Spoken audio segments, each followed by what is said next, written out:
Salut à toutes et à tous et bienvenue dans Suck My Caddick, une émission qui parle de SF. Alors je sais, ça fait très longtemps qu'on s'est pas vu, mais vous savez ce que c'est, la vie, le taf,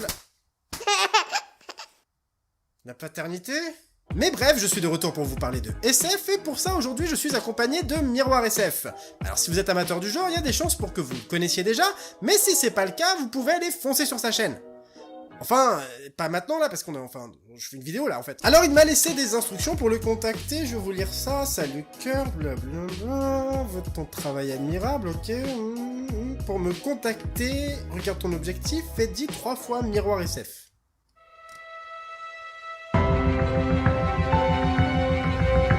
Miroir SF. Miroir SF. Miroir SF.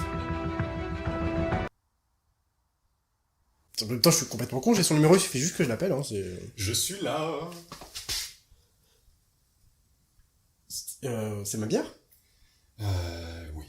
D'accord. Et du coup, ça c'est mon caleçon, non ? Ouais, il me va plutôt bien, non ? Ouais. Ok.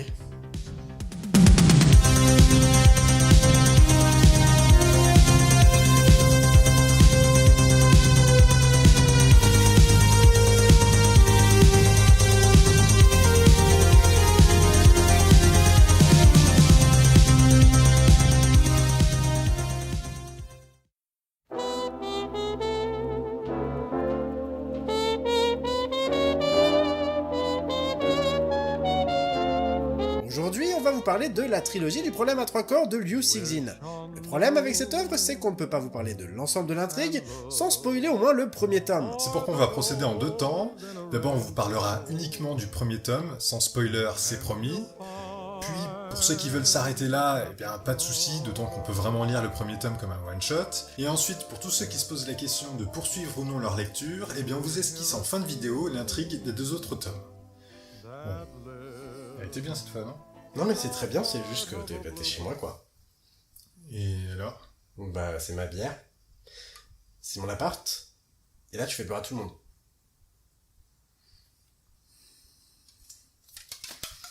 Ok. Je vais chez moi. Et mon caleçon, par contre,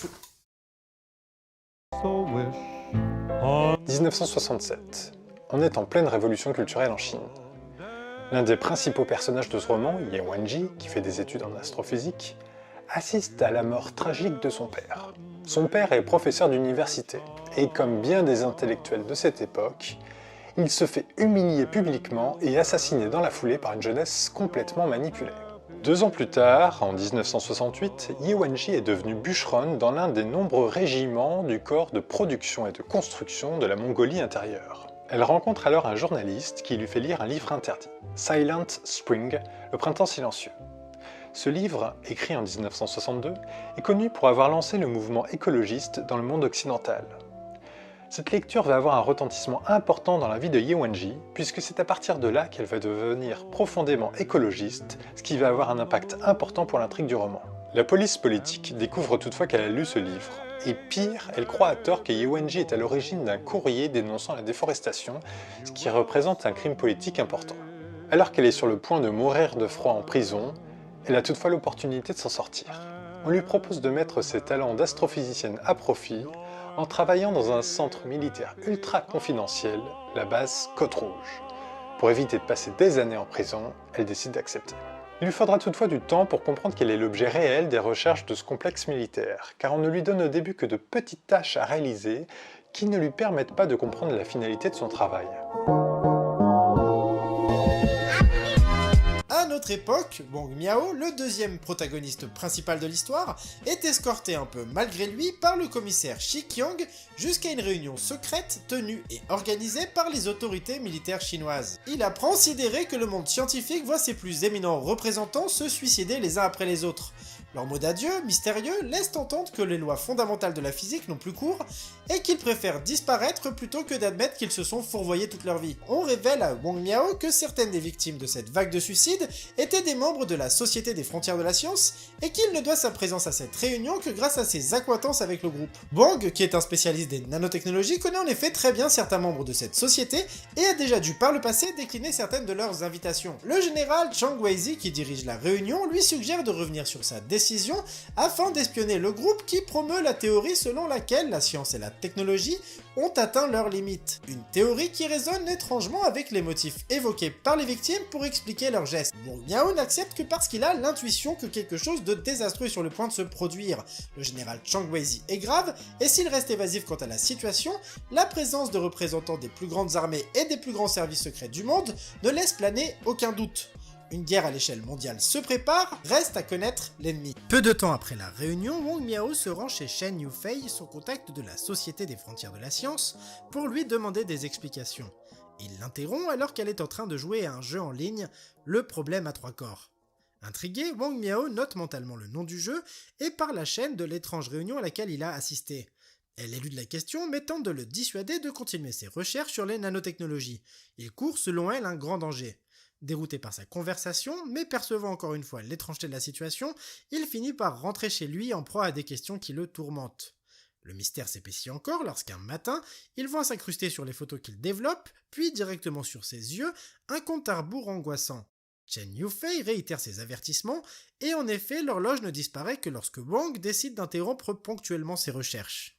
Et le moins que l'on puisse dire, c'est que le problème à 3 corps est probablement l'élément le plus intrigant et le plus perturbant du roman. Une fois connecté, Wang Miao débarque en pleine province dans la Chine féodale et fait l'expérience de ce que les autres joueurs appellent l'ère chaotique. Des périodes plus ou moins longues où le cycle du soleil est si perturbé que des nuits glaciales peuvent s'étaler sur des mois, voire des années, puis laisser place à des jours où la chaleur est si intense que la Terre se met littéralement à flamber. Wang Miao se rend compte au bout de quelques heures de jeu que les genres de parchemins abîmés et secs qu'il croise à même le sol tout le long de la route sont en fait des PNJ du jeu qui se sont déshydratés pour pouvoir affronter les ères chaotiques.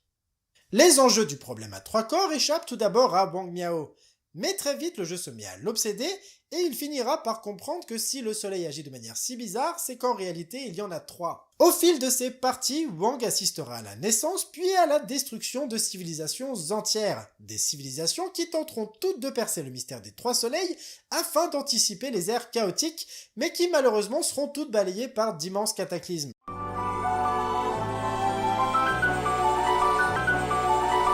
On ne va pas vous en dire beaucoup plus. Sachez juste que le jeu du problème à 3 corps a une importance cruciale pour la suite de l'intrigue, et que si on passe la moitié du roman à se demander où va l'auteur, les révélations finissent par se dévoiler de manière très satisfaisante. On évolue avec Wang Miao. On piétine d'abord comme lui, puis on se surprend comme lui à élaborer des théories confirmées ou non par les révélations stupéfiantes du roman. Je me permets d'ailleurs un avertissement, ne lisez surtout pas la 4e de couverture une fois de plus, car cela vous gâcherait une grande partie du plaisir de lecture. Ye Wenji, qui a fini par quitter Code Rouge, et Wang Miao seront amenés à se croiser dans le roman dans des circonstances que nous n'évoquerons pas, mais qui seront riches d'enseignements.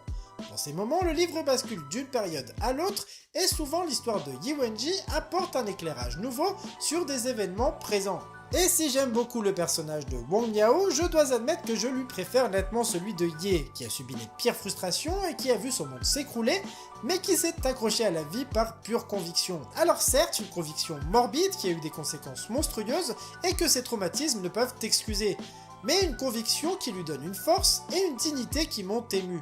Dans l'ensemble, c'est un roman que l'on a adoré et qui est assez impressionnant. Qu'est-ce que tu fous là? C'est toi qui tapes l'incruste maintenant? Oui. Ok, bah vas-y, je t'en prie.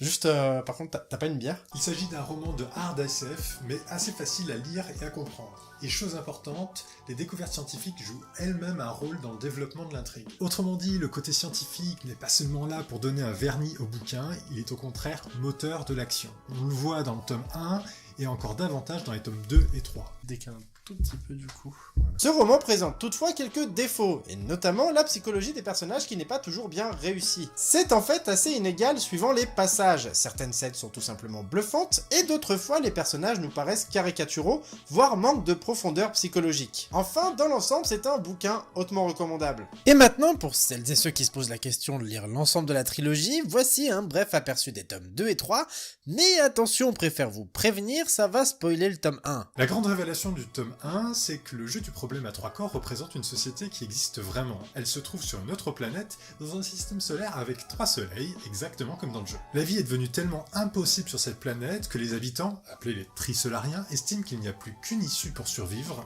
l'émigration. La base Code Rouge, dont les objectifs nous apparaissaient si mystérieux au début du premier tome, avait en fait pour objectif d'envoyer des messages radio dans l'univers avec l'espoir qu'il y ait un jour une réponse extraterrestre et qu'un contact s'établisse. Les dirigeants de la base Code Rouge sont persuadés qu'un tel contact n'a jamais eu lieu. Sauf que, en réalité Ye Wenji était entré en contact avec les Trisolariens et qu'elle leur avait donné les coordonnées de la Terre.